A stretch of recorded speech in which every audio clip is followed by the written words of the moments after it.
नमस्कार दोस्तों। हाल ही में जो नीट का पेपर लीक हुआ, ये पूरी दिखाता है कि हमारी सरकार की फेल्योर है। सरकार ने अपने आप को प्रोटेक्ट करने के लिए क्या किया, कुछ एक्शंस उठाए। देखते हैं सरकार ने अपने आप को प्रोटेक्ट करने के लिए क्या क्या एक्शंस उठाए हैं। इनका सबसे पहला एक्शन ये रहा कि इन्होंने एग्ज़ाम को ही कैंसिल करवा दिया, इमीडिएट कैंसिलेशन ऑफ एग्ज़ाम। जैसा कि आप लोगों को पता है कि ये नीट यूजी पेपर का एग्ज़ाम कराने की जो जिम्मेवारी है वो एनटीए की है, यानी नेशनल टेस्टिंग एजेंसी की है, जो कि सेंट्रल गवर्नमेंट के अंडर आता है। जब सेंट्रल गवर्नमेंट का एजेंसी से एक एग्ज़ाम कंडक्ट नहीं होता है जो नेशनल लेवल का एग्ज़ाम है, हम इससे क्या अपेक्षा कर सकते हैं, है ना। और ये पेपर एक बार लीक नहीं हुआ, ये पेपर कई बार लीक होता आ रहा है। ये कोई एक अचानक घटना नहीं है, ये एक नॉर्मल इंसिडेंट है। ये एक नॉर्मल इंसिडेंट है। आप ये समझिए, जो लाखों विद्यार्थी का जीवन बर्बाद कर रहा है वो एक नॉर्मल इंसिडेंट है। आप कैसे इमेजिन कर सकते हैं इस हमारे डेमोक्रेटिक इंडिया में, लेकिन ये हो रहा है दोस्तों। इसके लिए हम लोग को आवाज़ उठाना पड़ेगा, हम लोग को मिल करके एक आंदोलन करना पड़ेगा, तभी जाकर के ये सरकार जो सेंट्रल गवर्नमेंट है तभी इनको समझ में आएगा कि हम लोग क्या कर सकते हैं। इन लोगों को लग रहा है कि हम लगातार पेपर लीक करते रहेंगे और आम जनता कुछ नहीं करेगी। और ये नॉर्मल इंसिडेंट बन चुका है, इसलिए हम लोग को आवाज़ उठाना पड़ेगा। ये एग्ज़ाम 3 मई 2026 को हुआ था और एनटीए की एजेंसी ने तुरंत इसको कैंसिल कर दिया। क्यों? इसने कहा कि एग्ज़ामिनेशन की इंटीग्रिटी पर ये कंसर्न राइज कर रहा है, वो मुद्दा राइज कर रहा है, कहीं ना कहीं कोई घोटाला हुआ है, इसलिए हम लोग इसको क्या कर रहे हैं, इसको कैंसिल कर रहे हैं। ये पहला एक्शन इसने उठाया। सेकेंड एक्शन इन्होंने क्या उठाया, लॉ इन्फोर्समेंट एंड इन्वेस्टिगेशन। इन्होंने लॉ को इन्फोर्स किया, कानून को लाया और जांच पड़ताल शुरू की, किसके लिए कौन जिम्मेवार है, कौन सबसे पहला व्यक्ति ने पेपर को लीक किया। तो यहाँ पर एजेंसी है सेंट्रल ब्यूरो इन्वेस्टिगेशन, इन्हीं के पास ये रिस्पॉन्सिबिलिटी है पूरा इन्वेस्टिगेशन करना कि नीट के पेपर को कौन लीक किया। तो यहाँ पर 12 मई 2026 को सीबीआई जो है वो एफआईआर दर्ज करती है,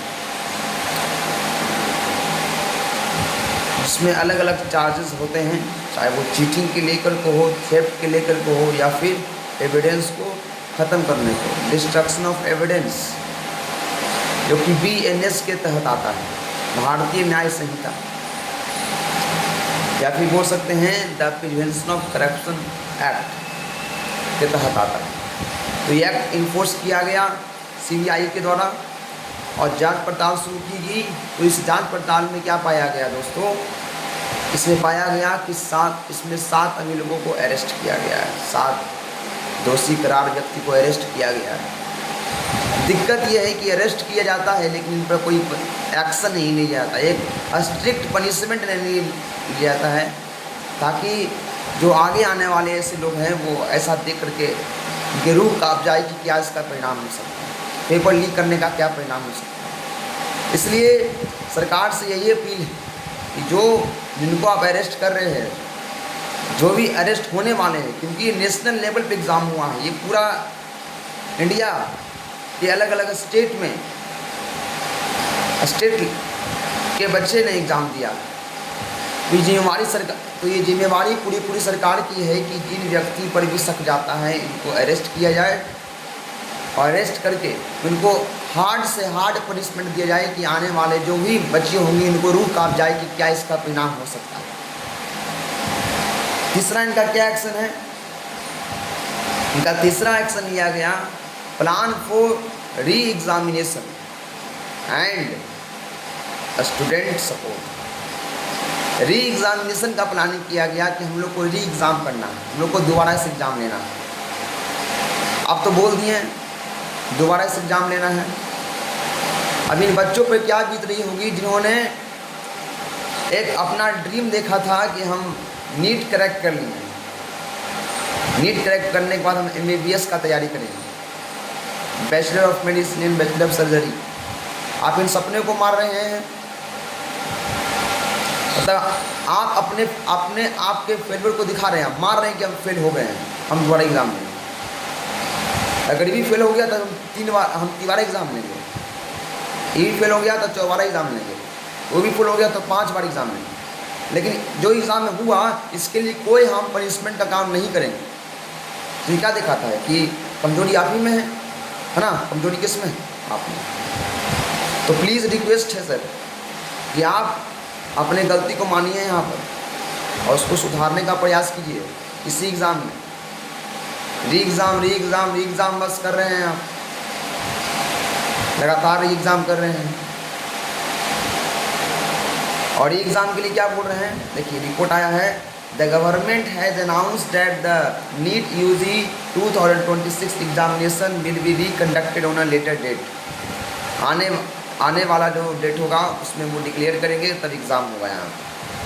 अब बच्चों के लिए क्या किया गया है, तो यहाँ पर बोला गया है कि there is no any requirement of no fresh registration and no additional fees will be charge for re examination. ये किया गया। सरकार जी, पैसा से बहुत बड़ा चीज़ है टाइम। बच्चों ने अपना महत्वपूर्ण टाइम दिया है, इस टाइम को कैसे वापस कर दो? थोड़ा सा तो समझो कि एजुकेशन क्या होता है, एजुकेशन की क्या पावर है। आप एजुकेशन की बिल्कुल धज्जियां उड़ा दिए हैं, एग्ज़ाम की पूरी धज्जियां उड़ा दी हैं। यहाँ पर लाखों लोग हैं, लाखों बच्चे हैं, और बच्चे ही देश का भविष्य होते हैं। जब बच्चे ऐसा देखेंगे तो फिर आगे दिनों में वो क्या कर सकते हैं। इसलिए जिम्मेवारी सिर्फ आपकी, गलती को मानिए कि गलती हुई है हमसे, इसको एक्सेप्ट कीजिए और इसको इम्प्रूव कीजिए। अगर इम्प्रूव नहीं हो रहा है तो आप हट जाइए। बहुत सारे ऐसे हैं लीडर्स, पर्सन जो अपने गलतियों को इम्प्रूव करता है। धन्यवाद।